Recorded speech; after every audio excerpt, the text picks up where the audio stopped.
पूर्णमदः पूर्णमिदं पूर्णात् पूर्णमुदच्यते पूर्णस्य पूर्णमादाय पूर्णमेवावशिष्यते। ओम शांति शांति शांति। शंकरं शंकराचार्यं केशवं बादरायणं सूत्रभाष्य कृतौ वन्दे भगवन्तौ पुनः पुनः। ईश्वरो गुरुरात्मेति मूर्तिभेद विभागिने व्योमवद्व्याप्त देहाय दक्षिणा मूर्ति।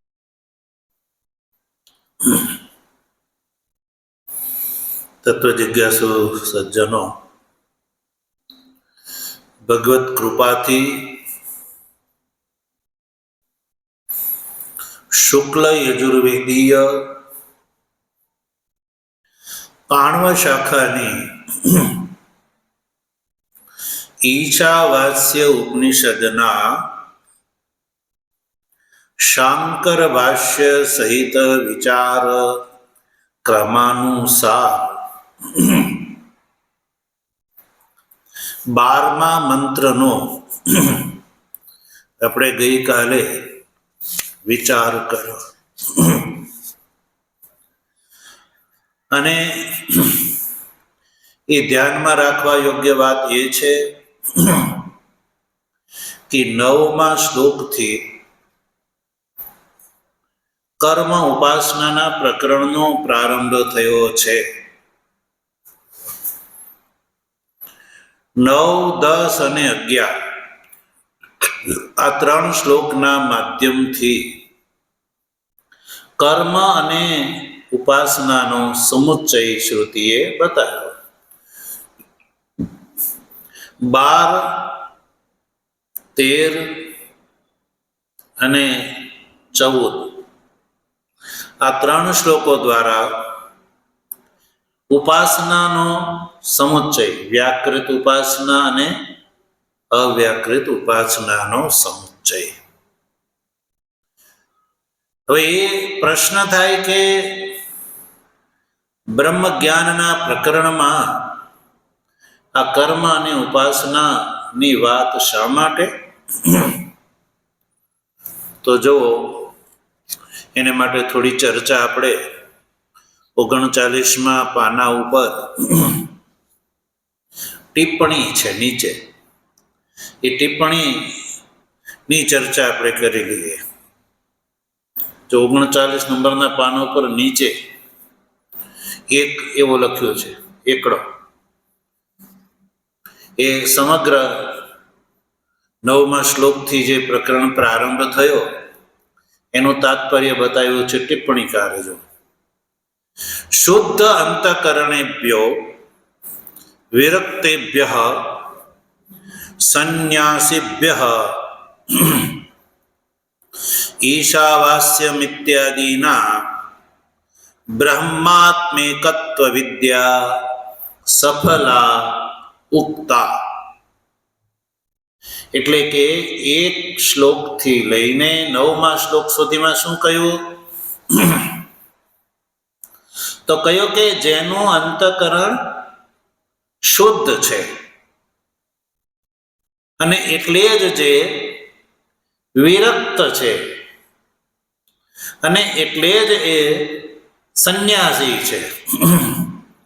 તો એવા સંન્યાસી માટે ઈશાવાસ્યમ ઇત્યાદિના, એટલે કે ઈશાવાસ્યમ ઇત્યાદિ પ્રથમ શ્લોકથી લઈને 8મા શ્લોક સુધીના અંત સુધીમાં બ્રહ્માત્મેકત્વ વિદ્યા સફલા ઉક્તા, બ્રહ્મ અને આત્માનું એકત્વ બતાવવા વાળી જે વિદ્યા ફળ સહિત કહી.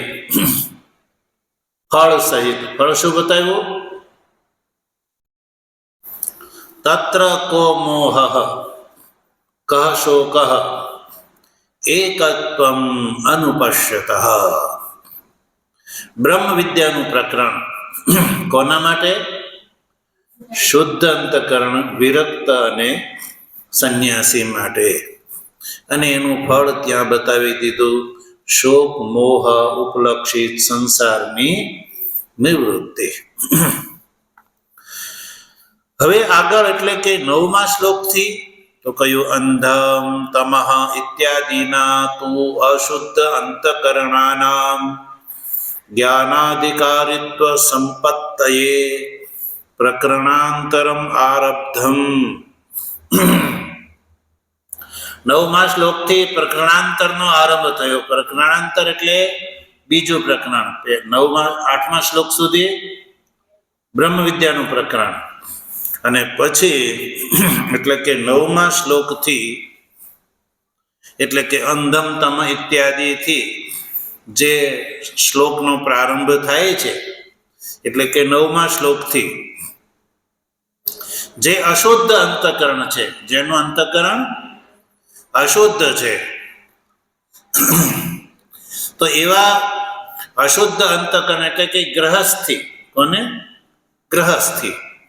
એના માટે જ્ઞાનાધિકારિત્વ સંપત્તયે, ગ્રહસ્થી જ્ઞાનનો અધિકાર પ્રાપ્ત કરી શકે એ માટે થઈને પ્રકરણાંતરમ આરબ્ધમ, ઉપાસનાના પ્રકરણનો આરંભ કર્યો.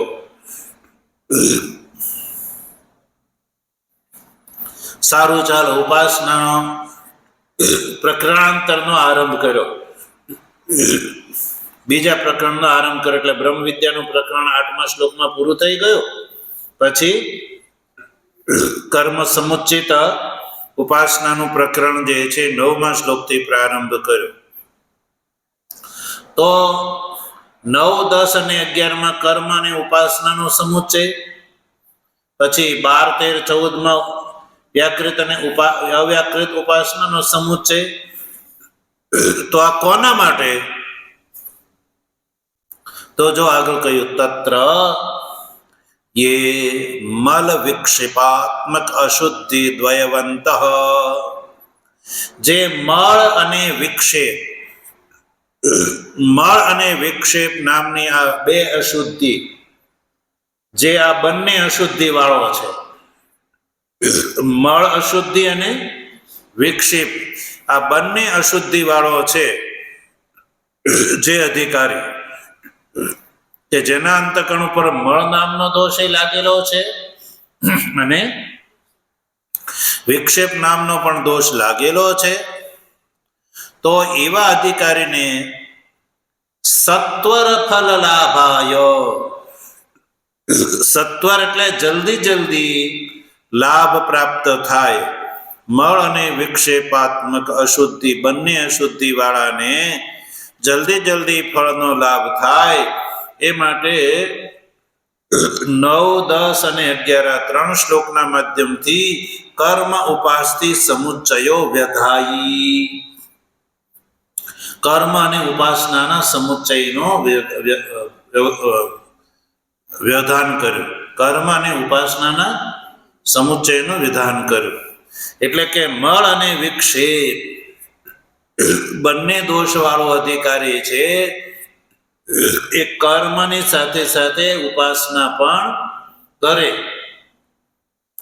એના માટે કહ્યું, એકલો કર્મ કરે યા એકલી ઉપાસના કરે તેનું ફળ અલ્પ બતાવ્યું. એકલા કર્મનું અને એકલી ઉપાસનાનું ફળ અલ્પ બતાવ્યું. અને શ્રુતિ કહે છે બંને સમુચિત કરે તો અંતકરણની શુદ્ધિના માધ્યમથી અમૃતત્વની પ્રાપ્તિ. ચાલો એ વાત થઈ. યે તુ વિક્ષેપ માત્ર અશુદ્ધિમંત. હવે એમાં જે કેવલ વિક્ષેપ માત્ર અશુદ્ધિ વાળો છે, એક અધિકારી એવો છે કે જે મળ અને વિક્ષેપ બંને અશુદ્ધિ વાળો છે. હવે બીજો એવો છે કે જે કેવલ વિક્ષેપ માત્ર અશુદ્ધિ વાળો જે છે, મળ નામનો દોષ જેને કર્મ દ્વારા દૂર કરી દીધો છે, અને વિક્ષેપ માત્ર અશુદ્ધિમંત, જે વિક્ષેપ માત્ર અશુદ્ધિ વાળો છે એને માટે કેવલ ઉપાસથી એવ વક્તવ્યા. તો વિક્ષેપ નામના દોષને દૂર કરવા માટે હવે એને કર્મની જરૂર નથી. વિક્ષેપ નામનો દોષ છે એ ઉપાસનાથી દૂર થાય છે, એટલે એના માટે કેવલ ઉપાસથી એવ વક્તવ્ય. એના માટે શું કહેવું જોઈએ? કેવલ ઉપાસના. કેવલ ઉપાસના કેવી જોઈએ? ચાલો ઠીક છે, તો કેવલ ઉપાસના બતાવી દે. પણ અહીંયા બે ઉપાસનાનો સમુચ્ચય શા માટે? તો કયું? તત્રાપી સત્વર ફલ સંપત્તયે. એમાં પણ વિક્ષેપ નામના દોષથી યુક્ત અધિકારીને પણ સત્વર ફળની પ્રાપ્તિ થાય છે ની, એટલે કે જલ્દી જલ્દી એનો વિક્ષેપ નામનો દોષ દૂર થાય. 2 દિવસે દૂર થતો હોય તો 1 દિવસે દૂર થાય એમ. તત્રાપી સત્વર ફલ સંપત્તિ વ્યાકૃત અવ્યાકૃત ઉપાસનયોઃ સમુચ્ચયમ એવ વિદિત્સતિ વેદ. તો એવા અધિકારીને માટે વ્યાકૃત ઉપાસના અને અવ્યાકૃત ઉપાસના બંનેનો સમુચ્ચયમ એવ વિદિત્સતિ વેદ. તો એના માટે બંને ઉપાસનાનો સમુચ્ચયનું વિધાન વેદ કરે છે. કોણ? વેદ કરે છે. વિદિત્સતિ વેદ. ઇતિ આશયેન અવતારયતિ. ઇતિ આશયથી વેદ છે એ આ 12મા શ્લોકથી વ્યાકૃત અને અવ્યાકૃત ઉપાસનાના સમુચ્ચયનું વિધાન કરે છે. અધુના ઇત્યાદિના. સમજાણું? અધુના એટલે જો ભાષ્યકારે શું કહ્યું છે? અધુના વ્યાકૃત અવ્યાકૃત ઉપાસનયોઃ સમુચ્ચિતિશયા પ્રત્યેકમ નિંદા ઉચ્યતે. તો સમજાઈ ગયા? ટિપ્પણીથી ખબર પડી ગઈ? હવે જો અહીંયા વ્યાકૃત અને અવ્યાકૃત ઉપાસનાના સમુચ્ચયની વાત કરે છે શ્રુતિ, એવું ભગવાન ભાષ્યકાર શ્રુતિનું તાત્પર્ય બતાવે છે. વ્યાકૃત ઉપાસના અને અવ્યાકૃત ઉપાસનાના સમુચ્ચયની ઈચ્છાથી પ્રત્યેકની નિંદા કહે છે. પ્રત્યેક એટલે વ્યાકૃત ઉપાસના, અવ્યાકૃત, એક એકની ઉપાસનાની નિંદા કરે છે. હવે ફરીને આપણે ટિપ્પણીમાં જુઓ. વ્યાકૃત ઉપાસના અને અવ્યાકૃત ઉપાસનાનો અભિપ્રાય છે કાર્ય કારણે હિરણ્યગર્ભ પ્રકૃતિ વ્યાકૃત અવ્યાકૃત શબ્દાભ્યામ ભણ્યેતે. મળ્યું? શું કહે છે ટિપ્પણીકાર? કાર્ય ઉપાસના અને કારણ ઉપાસના. કાર્ય કોણ છે? હિરણ્યગર્ભ. કારણ કોણ છે? પ્રકૃતિ. એટલે કે હિરણ્યગર્ભની ઉપાસના અને પ્રકૃતિની ઉપાસના, આ બંનેને વ્યાકૃત ઉપાસના અને અવ્યાકૃત ઉપાસનાથી અહીંયા ભણવામાં આવી છે. એટલે કે હિરણ્યગર્ભની ઉપાસના એ વ્યાકૃત ઉપાસના અને પ્રકૃતિની ઉપાસના એ અવ્યાકૃત ઉપાસના. હવે જો શ્લોકમાં આપણે જોયું, ભાષ્યમાં અધુના એટલે કે 12મા શ્લોકથી વ્યાકૃત અને અવ્યાકૃત ઉપાસનાની સમુચ્ચય કરવાની ઈચ્છાથી પ્રત્યેકમ નિંદા ઉચ્ચતે. પ્રત્યેક એટલે એક એકની નિંદા. નિંદા એટલે એ ત્યાજ્ય છે એવું નહીં, પણ સમુચ્ચયના અભિપ્રાયથી શ્રુતિ જે છે એ એક એકની ઉપાસનાનું ફળ અલ્પ બતાવે છે. શું બતાવે છે? અલ્પ. એટલે કે જે અસંભૂતિની ઉપાસના કરે છે, કોની? અસંભૂતિ એટલે અવ્યાકૃતની. અસંભૂતિની ઉપાસના કરે છે એટલે કે અવ્યાકૃત ઉપાસના કરે છે, એટલે કે પ્રકૃતિની ઉપાસના કરે છે, એ અંધકારમય લોકમાં પ્રવેશ કરે છે. એટલે કે અંધકારમયથી અહીંયા કોઈ અનિષ્ટ યા નરકાદી નહીં સમજવાનું. અંધકારમયથી અભિપ્રાય છે કે જ્યાં જ્ઞાનની યોગ્યતા નથી એવા દેવાદી શરીરને પ્રાપ્ત કરે છે, કે જ્યાં જ્ઞાન થઈ શકતું નથી. અને એના કરતા પણ વધારે અંધકારમય લોકને એ પ્રાપ્ત કરે છે કે જે સંભૂતિની ઉપાસના કરે છે. તો સંભૂતિનો અર્થ છે કાર્ય બ્રહ્મ. સંભૂતિ એટલે કાર્ય બ્રહ્મ, અસંભૂતિ એટલે કારણ બ્રહ્મ. કારણ બ્રહ્મ એટલે પ્રકૃતિ, અને કાર્ય બ્રહ્મ એટલે હિરણ્ય ગર્ભ. આ વાત યાદ રાખવાની. કાર્ય બ્રહ્મ એટલે હિરણ્ય ગર્ભ અને કારણ બ્રહ્મ એટલે પ્રકૃતિ. તો જે અસંભૂતિ એટલે કે અવ્યાકૃતની ઉપાસના કરે છે, તો એ અંધકારમય લોકને અંધમ તમઃ. અંધમ તમ એટલે અદર્શનાત્મક તમઃ, એટલે કે જ્યાં જ્ઞાનનો પ્રકાશ નથી એવા દેવાદેશરને પ્રાપ્ત કરે છે.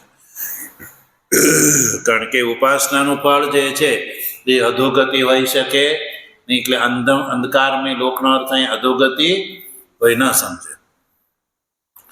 હવે એના તસ્માદપી ભૂય એટલે બહુતર વધારે જે સંભૂતિની અંદર રત છે, એટલે સંભૂતિની કેવલ સંભૂતિની ઉપાસના કરે છે, એટલે કે કેવલ કાર્ય બ્રહ્મની ઉપાસના કરે છે.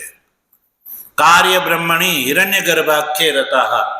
કાર્ય બ્રહ્મનો અર્થ છે હિરણ્ય ગર્ભ. હવે કાર્ય બ્રહ્મણી ઉપર જો 5 નંબરની ટિપ્પણી છે. કાર્ય બ્રહ્મણી મળ્યું. કાર્ય બ્રહ્મણી 12મા શ્લોકના ભાષ્યના અંતમાં સ ઉ સંભૂત્યામ રતા. નિશાન નથી મારા? તો સંભૂત્યામ ય ઉ સંભૂત્યામ રતા, જે સંભૂતિમાં રત છે. સંભૂતિનો અર્થ છે કાર્ય બ્રહ્મ, અર્થાત કે હિરણ્ય ગર્ભાખ્ય. તો કાર્ય બ્રહ્મણી જે છે ને ભાષ્ય પંક્તિ, એની ઉપર 5 નંબરની ટિપ્પણી છે. એટલે કે સંભૂતિની અંદર રત છે. તો સંભવનમ સંભૂતિ ઇત્યાદિ ઉક્ત વિદ્યાયા કાર્ય સામાન્ય વચનોપી સંભૂતિ શબ્દો અત્ર હિરણ્ય ગર્ભમ એવ પરામર્શતી. ટિપ્પણીકાર કહે છે કે સંભૂતિનો અર્થ છે અહીંયા હિરણ્ય ગર્ભ. તસ્યૈવ કાર્યેષુ પ્રાથમ્યાત પ્રાણાદિ ભાવેન ચ ઉપનિષત્સુ બહુવિધ ઉપાસ્યત્વ શ્રવણાત ઇતિહાસૈને સંભૂતિ શબ્દમ વ્યાખ્યાતિ કાર્ય ઇત્યાદિને અને કાર્ય બ્રહ્મણી. હવે જો આ કાર્ય બ્રહ્મ છે કે નહીં, એની ઉપાસના જો તસ્યૈવ કાર્યેષુ પ્રાથમ્યાત. કાર્યમાં એ પ્રાથમ્ય છે. કાર્યમાં સૌથી પ્રથમ કોણ છે? હિરણ્ય ગર્ભ છે. તો હિરણ્ય ગર્ભ હોવાથી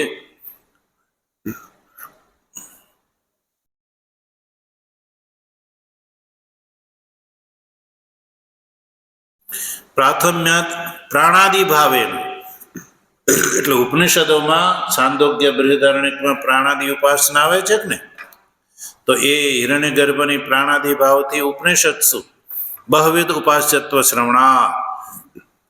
ઉપનિષદોની અંદર જે પ્રાણાદિ ઉપાસના છે એને વ્યાકૃત ઉપાસના કહેવામાં આવે છે. એ આ ટિપ્પણીકારના કથનથી સ્પષ્ટ થાય છે. એટલે ઉપનિષત્સુ બહુવિધ ઉપાસ્યત્વ શ્રવણાત. ઉપનિષદોની અંદર બહુ પ્રકારથી આ ઉપાસના જે છે જોવા મળે છે. કોની? સંભૂતિ હિરણ્ય ગર્ભની.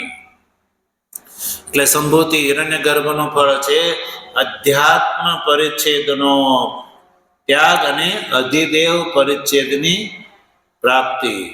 એટલે જીવ જે છે અધ્યાત્મ પરિચ્છેદનો ત્યાગ એટલે સામાન્ય મનુષ્ય જે છે એ પોતાને હું આ શરીર પૂર્યત જ પોતાને માને છે. હું આ જે શરીર ધારણ કર્યું છે એટલો જ હું છું. સામાન્યતઃ મનુષ્ય શું માને છે કે પોતાના શરીરની અંદર જ અહંતા બુદ્ધિ છે, એટલે પોતાના શરીરનું ભરણ પોષણ કરવામાં જ એ લાગેલો પડ્યો પાથર્યો રહે છે. એટલે સામાન્ય મનુષ્યની બુદ્ધિ આ જે દેહ છે, અધ્યાત્મ કોટિક દેહ છે, એ દેહમાં જ પોતાના અસ્તિત્વને એ માને છે. દેહથી બહાર બીજાના શરીરની અંદર પણ મારું અસ્તિત્વ છે એવી બુદ્ધિ સામાન્ય મનુષ્યની થતી નથી. હવે આ જે સંભૂતિ એટલે કે આ જે વ્યાકૃત પ્રાણાદિ ઉપાસના એ અધ્યાત્મ પરિચ્છેદથી છોડાવીને અધિદેવ પરિચ્છેદની પ્રાપ્તિ કરાવડાવે છે. કેવા પરિચ્છેદની? અધિદેવ પરિચ્છેદ એટલે અહંગ્રહ ઉપાસના. કેવી? અહંગ્રહ ઉપાસના. એટલે જેમ આ જે વર્તમાન શરીરની અંદર અહમ બુદ્ધિ છે, એ જ રીતે અહંગ્રહ, પ્રાણાદિ, વ્યાકૃત, સંભૂતિ જે કયો તે એ ઉપાસનાના માધ્યમથી ઉપાસકનો ભાવ એવો થઈ જાય છે કે હું કેવલ આ દેહ પર્યંત નહીં, સમગ્ર વિશ્વ જે છે એ મારું સ્થૂળ શરીર છે. પછી સૂક્ષ્મ શરીર જે છે, કેવલ આ ચક્ષુ એ જ મારું રૂપ નથી, પણ સૂર્ય મારી ચક્ષુ છે. એટલે ચક્ષુના અભિમાની દેવતા કોણ છે? સૂર્ય. તો સૂર્યની અંદર ચક્ષુ બુદ્ધિ થાય એટલે હું સૂર્ય રૂપી ચક્ષુથી સમગ્ર સંસારને હું જોઈ શકું છું. પછી જે તે ઇન્દ્રિયોના દેવતાઓ છે એની અંદર આત્મબુદ્ધિ થઈ જાય એની. એટલે અધ્યાત્મ પરિચ્છેદનો પરિત્યાગ અને અધિદેવ પરિચ્છેદની પ્રાપ્તિ એ ક્રમ મોક્ષનો સાધન છે. ક્રમથી મોક્ષ. બ્રહ્મ જ્ઞાનથી જીવત અવસ્થામાં આ દેહ એટલે સ્થૂલ સૂક્ષ્મ કારણ એટલે કે અવિદ્યા, શરીર છૂટી જતા સ્થૂળ અને સૂક્ષ્મ ની અંદર જીવત અવસ્થામાં જ આત્મબુદ્ધિનો પરિત્યાગ થઈ જાય તો એ જ્ઞાની જીવતા મુક્ત, એને સદ્યો મોક્ષ કહેવામાં આવે. કેવો? સદ્યો મોક્ષ. આ શરીરની અંદરથી હું પણ મારાપણું સાચાપણું જેનું છૂટી ગયું તો શરીર સશરીર અવસ્થામાં હું બ્રહ્મરૂપ છું એવો જેને અનુભવ થઈ ગયો તો એ સદ્યો મોક્ષનો ભાગીદાર થાય છે. પણ સદ્યો મોક્ષનો ભાગીદારમાં જે અસમર્થ છે, અયોગ્ય છે, અનધિકારી છે, તો એ ક્રમથી મોક્ષ એટલે કે શરીરની અંદર જ આત્મબુદ્ધિ રહે પણ અધ્યાત્મ પરિચ્છેદની નહીં, અધિદેવ શરીરની અંદર હું પણ થઈ જાય. અને હિરણ્યગર્ભની સાથે એનો સારૂપ્ય મોક્ષ થઈ જાય. કેવો? સારૂપ્ય અને સાયુજ્ય કોટિક મોક્ષો ભાગીદાર થાય. અને પછી બ્રહ્માજીની સાથે હિરણ્યગર્ભની સાથે એ ક્રમથી આ જે કલ્પના અંતમાં એ મુક્ત થાય. એને કહેવામાં આવે ક્રમ મોક્ષ. તો આ ક્રમ મોક્ષ પ્રદાન કરવા વાળી ઉપાસના છે. એટલે 5મી ટિપ્પણીમાં એમ કહ્યું કાર્ય હિરણ સંભૂતિ શબ્દમ વ્યાખ્યાતિ હિરણ્યગર્ભ. ઉપનિષદની અંદર આ ઉપાસના બહુ પ્રકારથી કરવામાં આવી છે. તો આપણે આ 12મા શ્લોક અને 12મા શ્લોકનું ભાષ્ય પણ આપણે સમજી ચૂક્યા કે એમાં એક ઉપાસના એટલે કે કેવલ અસંભૂતિ ઉપાસનાની નિંદા કરી અને કેવલ સંભૂતિ ઉપાસનાની નિંદા કરી. એટલે અધિકારીએ શું કરવું જોઈએ? સમુચ્ચય, વિશિષ્ટ અને સત્વર ફળ. સત્વર એટલે જલ્દી ફળ પ્રાપ્ત થાય એ માટે તેને શું કરવું જોઈએ? સમુચ્ચય કરવો જોઈએ. હવે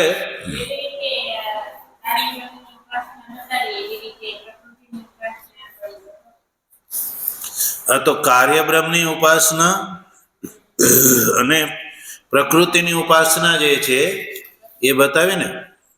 અસંભૂતિ સંભવનમ સંભૂતિ સાયસ્ય કાર્યસ્ય સંભૂતિ તસ્ય અન્ય અસંભૂતિ પ્રકૃતિ કારણમ અવિદ્યા અવ્યાકૃતાખ્યા ताम असंभूतिम अव्याकृताख्याम प्रकृतिम कारणम अविद्या काम कर्म बीज भूताम अदर्शनात्मिकाम એટલે કે અવિદ્યાની ઉપાસના, માયાની ઉપાસના, અવિદ્યાની ઉપાસના. તો એ અવિદ્યાની કામ કર્મ બીજ જો એમાં 4 નંબરની ટિપ્પણી છે ને, 3 નંબરની ટિપ્પણીમાં જોઈએ 3 ને 4 જો સાંખ્ય અભિમતામ પ્રકૃતિ નહીં લેવાની, અહીંયા સાંખ્ય અભિમતા પ્રકૃતિ નહીં પણ અવિદ્યા અવ્યાકૃતાખ્યા તમ આસીત તમસા મૂઢમ અગ્રે ઇતિ મંત્ર વર્ણા તદહ ઇદમ તર્હિ અવ્યાકૃતમ આસીત ઇતિ શ્રુતૈશ્ચેતિ ભાવઃ. બૃહદારણ્યક ઉપનિષદની અંદર આ ઉપાસના આવે છે શરૂઆતમાં પ્રથમ અધ્યાયમાં, તદહિ ઇદમ તર્હિ અવ્યાકૃતમ આસીત. એટલે ઉપનિષદોની અંદર આ બંને પ્રકારની ઉપાસના છે. તર્હિ તર્હિ ઇદમ તર્હિ અવ્યાકૃતમ આસીત ઇતિ શ્રુતૈશ્ચ. પછી ચોથા નંબરની ટિપ્પણી ઉપર જોઈ લો, કામ કર્મ બીજ ભૂતમ અદર્શનાત્મિકામ અવિદ્યા અવિદ્યાયાઃ કારણત્વમ ઉપપાદયિતુમ વિષયનષ્ટિ કામ કર્મ બીજ ભૂતામ. એટલે કે અવિદ્યા નામ ન અત્ર વિદ્યા ભાવ. હવે અવિદ્યાનો અર્થ અહીંયા વિદ્યાનો અભાવ નહીં, પણ એન હિરણ્ય ગર્ભાદિ ભાવ ઉપાદાનત્વ અસંભવ. એન હિરણ્ય ગર્ભાદિ ભાવ ઉપાદાનત્વ અસંભવ કિંતુ ત્રિગુણાત્મક ભાવ રૂપાયા ત્રિગુણાત્મક ભાવ રૂપાયા તસ્ય વિદ્યાયા વિરોધાત અવિદ્યાત્મિતિ આશયન આહ. કેવી અવિદ્યા? ત્રિગુણાત્મક ભાવ રૂપા, ત્રિગુણાત્મિક અવિદ્યા. વિદ્યાયા વિરોધાત અવિદ્યાત્મ, એને અવિદ્યા એટલા માટે કહેવાય કે વિદ્યાની વિરોધી છે. એ આશયથી કામ કર્મ બીજભૂતા દર્શનાત્મિકા.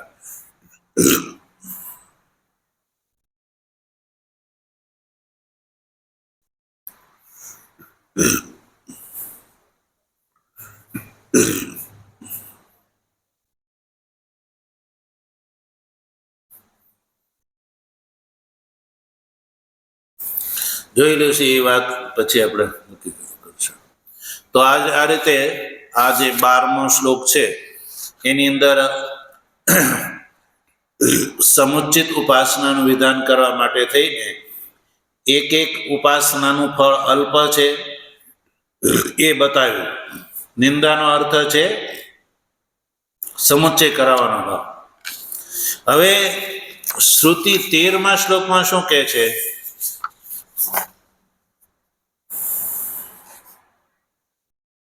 એ ભાષ્યકાર આગળ બતાવે જો, અધુના ઉભયોઃ ઉપાસનયોઃ સમુચ્ચય કારણમ અવયવ ફલ ભેદમ આહ અન્ય એવ ઇત્યાદિ. 12મા શ્લોકમાં શું કહે છે? અધુના ઉભયોઃ ઉપાસનયોઃ. અધુના એટલે 13મા શ્લોકમાં. ઉભયોઃ ઉપાસનયો. ઉભયો એટલે બંને ઉપાસના. કઈ કઈ ઉપાસના? વ્યાકૃત અને અવ્યાકૃત ઉપાસના. એના સમુચ્ચયનું કારણ, સમુચ્ચયનું કારણ અવયવ ફળ ભેદમ આહ. અવયવના ફળનો ભેદ બતાવે છે. અવયવ ફલ ભેદમ આહ એટલે કે એક એકસ્ય ફલ ભેદમ ઇત્યર્થ. જો ટિપ્પણીકાર શું કહે છે? અવયવ ફલ ભેદમ ઇતિ એક એકસ્ય ફલ ભેદમ. એમ એટલે કે વ્યાકૃત ઉપાસનાનું ફળ અને અવ્યાકૃત ઉપાસનાનું ફળ જુદું જુદું છે. એટલે કે કોઈ એક એક ઉપાસના કરે તો એનું ફળ જે છે બતાવે છે. એટલે કે બંને ઉપાસના નિષ્ફળ નથી પણ સફળ છે, પણ એનું ફળ જે છે એ અલ્પ છે. એક એક ઉપાસનાનું ફળ. એટલે ફળ જુદી જુદી ઉપાસના હોય એનું ફળ હોય તો એનો સમુચ્ચય બને. જો ફળ ન હોય તો એ અંગાંગી ભાવ આવે. શું આવે? અંગાંગી ભાવ એટલે બંનેનું સ્વતંત્ર ફળ છે, એટલે બંને સફળ છે, અલગ અલગ છે. તો એક એક ઉપાસના કરે તો એનું જે ફળ બતાવેલું છે ને એ ફળને પ્રાપ્ત કરે અધિકારી. આ જે 13મા શ્લોકમાં જે ફળ બતાવવામાં આવે છે સંભૂતિનું ને અસંભૂતિનું, એ સંભૂતિ દ્વારા જે છે 14માં એ ફળ બતાવે છે. તો એક એક ઉપાસનાનું ફળ જે છે એ અલ્પ છે, અલગ અલગ છે. એટલે જો બંને સહકૃત કરે તો 14મા શ્લોકમાં જે બતાવ્યું એ ફળ, ત્રીજું અલગ ફળ પ્રાપ્ત થાય. એક એક કરે તો એનું જે 13માં જે ફળ બતાવ્યું એ પ્રાપ્ત થાય. એટલે સમુચ્ચય કરવાથી એનો લાભ વધી જાય છે. એટલે 13મા શ્લોકમાં છે ને એના અવયવ ફળ ભેદ એટલે કે એક એકનો ફળ ભેદ બતાવે છે.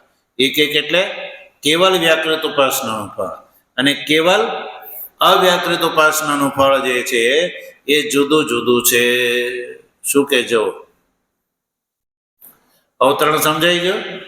અધુના ઉભયો ઉપાસનયો સમુચ્ચય કારણમ અવયવ ફલ ભેદમ આહ. શ્રુતિ ભાષ્યકાર એવું કહે છે કે 13મા શ્લોકમાં શ્રુતિ શું કહે છે?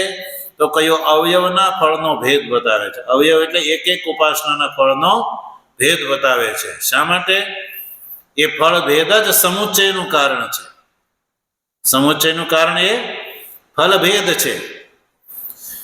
એક એક કરે તો અલગ અલગ ફળ મળે અને સમુચ્ચય કરે તો વિશિષ્ટ, એટલે સમુચ્ચયનું કારણ ફળ ભેદ છે.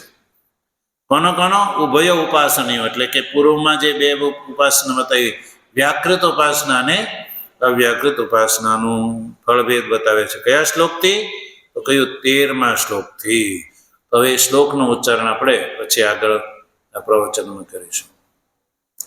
ઓમ પૂર્ણમદ પૂર્ણમિદં પૂર્ણાત પૂર્ણમુદચ્યતે પૂર્ણસ્ય પૂર્ણમાદાય પૂર્ણમેવાવશિષ્યતે. ઓમ શાંતિ શાંતિ શાંતિ. શંકરં શંકરાચાર્યં કેશવં બાદરાયણં સૂત્રભાષ્ય કૃતૌ વંદે ભગવन्तૌ પુનઃ પુનઃ. ઈશ્વરો ગુરુરાત્મેતિ મૂર્તિભેદ વિભાગિને વ્યોમવદ્વ્યાપ્ત દેહાય દક્ષિણામૂર્તયે નમઃ. ઓમ શાંતિ શાંતિ શાંતિ.